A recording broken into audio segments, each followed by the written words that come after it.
Hi everyone, it's Chris Clark with discgolf.law. I want to talk about the new PDGA Community Guidelines and Discipline Process. This is something that was released by the PDGA recently, and I found several things really interesting about it. These new guidelines are fairly short, but even though they're short, they're, in my opinion, extremely broad. Let me first start out by just reading the opening statement, the opening part of these guidelines. It says the PDGA recognizes the value of diversity and inclusion for the sport of disc golf.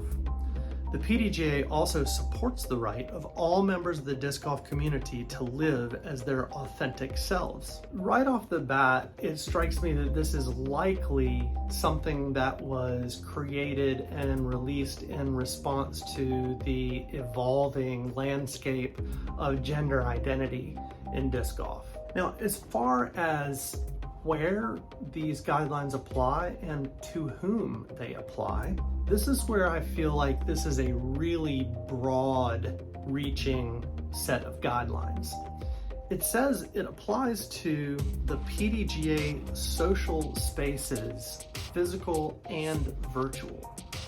So I assume that means it applies at any PDGA sanctioned event. It applies at any PDGA controlled online space, so forum or website where you can leave comments. So like I said, already that's casting a pretty wide net in terms of where these are intended to apply. In terms of who it applies to, it's also not a very specific description in that it applies to the PDGA community. I assume that means certainly to all PDGA members, and perhaps even beyond that, if you are a person that is within one of these PDGA spaces, either virtual or physical.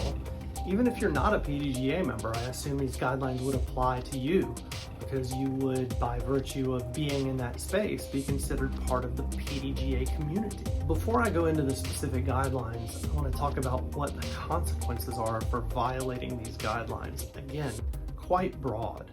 Individuals may be restricted or removed from spaces, have their comments deleted, or otherwise become subject to discipline if they engage in any behavior including, but not limited to, the following. Now, as an attorney, I obviously key in on that legalese that they've got there, including but not limited to.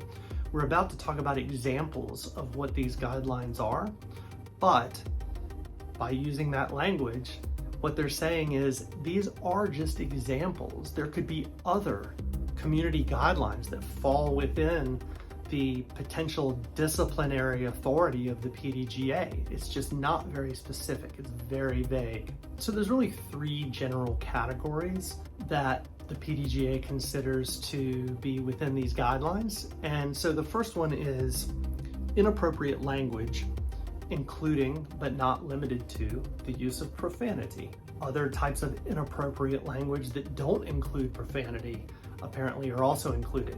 We don't know exactly what that is or what that means, but these guidelines were written in such a way to allow for that. The next category is inflammatory and targeted hateful language. And here again, they use the language including but not limited to attacking or making inappropriate comments regarding a person's race, color, religion, sex, including sexual orientation or gender identity, national origin, age, disability, or other classification.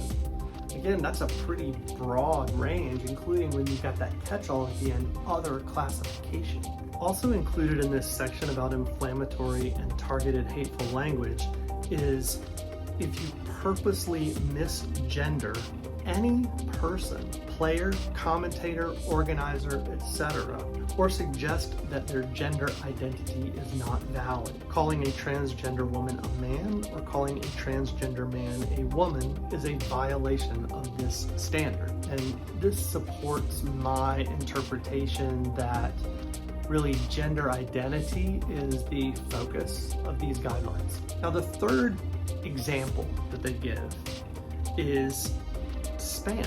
I assume that this is intended to apply only in an online setting, but the examples they give under spam are making off-topic remarks, lengthy comments on all PDGA online properties. So what are your thoughts on these guidelines?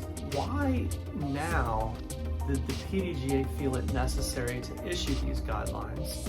And are they on point? I'm curious to hear what you think. Let me know your thoughts in the comments.